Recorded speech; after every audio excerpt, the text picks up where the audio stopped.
guys, welcome to breakfast meal planning for No Cook November.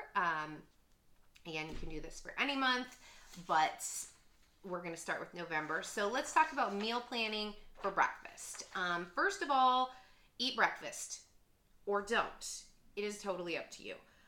It's actually okay to skip that morning meal if you are not hungry or you're short on time, or you're wanting to experiment with what's called intermittent fasting, meaning shortening the time per day that you are eating and leaving a longer time when you are not eating. And for digestion, I'll probably make a separate little brief video about that, or at least include some resources. But main thing is to make sure that you have enough energy during the day, so you're eating enough healthy food, that you're not feeling cranky or sluggish or anything like that. So we're certainly not trying to restrict anything or think about, counting calories or anything like that. But I just want to put out there, if breakfast just isn't happening, it's okay. And hey, one less thing to cook, right? So sometimes I eat breakfast before I go to work. Sometimes I don't. It just kind of depends on what else I have going on. So you'll see me have breakfast some days, and some days I won't have breakfast.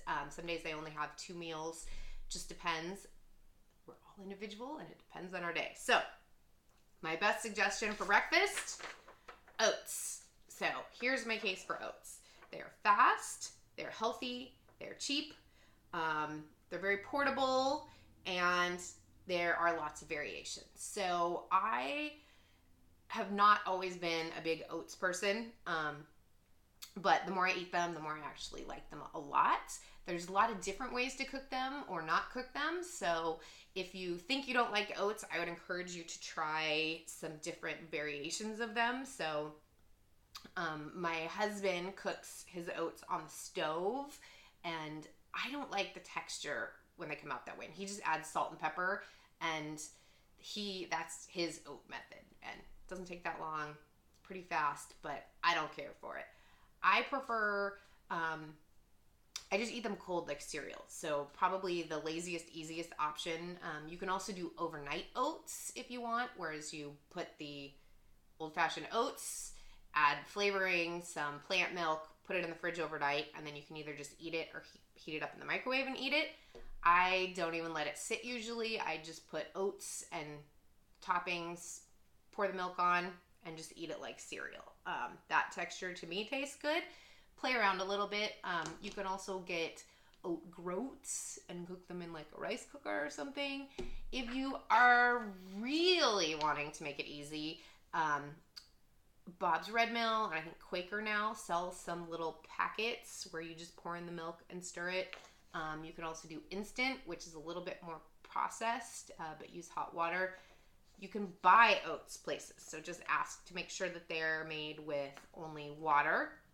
It's a good restaurant option, actually, if you're out and about. I think like Starbucks has some, and a few other places. So oats, really good go-to. You're likely to have a low sodium meal. It's going to be high in fiber. There's a little bit of protein and fat in oats, so you kind of get a little bit of everything. Whole grains.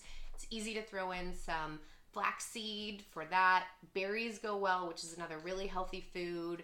And you're going to feel full and satisfied and have a lot of energy that will last you when you're eating oats. So those are my best recommendation. And if you don't think you like oats, keep trying, because you might find a way that you like it. Other simple breakfast items, fruit, very easy. Potatoes. We're going to talk about different ways to do potatoes. I'm going to teach you the super lazy potato hash brown waffle. Toast. It's a little bit more processed, maybe less whole food, but still a viable option, especially if you're using a healthier bread like Dave's Killer Bread or Ezekiel bread. So that's an option for you. And it's something, again, that you can get. Both hash browns and toast is something you can also get at a restaurant healthfully and pretty easily just about anywhere. And then another idea for breakfast is leftovers. So one of my favorite things to have for breakfast is cold leftover pizza. Because I'm a wild animal, it's best eaten like cold, straight out of the refrigerator. Same thing with pasta. But you're also welcome to reheat things if you like. But don't be afraid to eat non-traditional breakfast foods for breakfast. So that's a good suggestion. So think about what you're going to do and make a plan. Eat breakfast, don't eat breakfast. I recommend oats. Have a good day.